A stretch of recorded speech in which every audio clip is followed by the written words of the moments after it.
Good morning. Tara, biyahe tayo. Punta tayo ng General Trias, Cavite. Meron tayong client na nag-aantay doon. Sportivo crosswind yung gagawin natin doon. Tara, samahan nyo ako. Let's go. Maaga tayong umalis para makabalik tayo mas maaga rin. Okay, tara.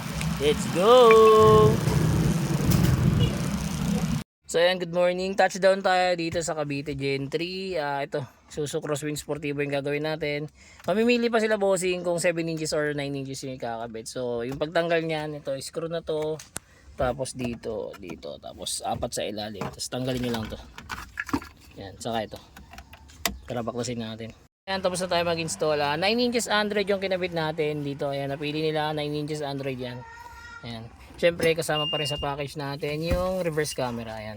Ang ginamit natin reverse camera, yung stock ng head unit nila. Ayan, yung sasakyan mismo. Ayan, pwede ka na rito mag-Waze, Netflix, YouTube, Google Maps. Ayan, pwede yan. Meron na rin tong Apple CarPlay and Android Auto na tinatawag. Kung naka-Apple ka, mas madali siya i-connect. Ayan. Sa mga gusto po mag-avail, drop message lang. Don't forget to like and follow na rin. Salamat.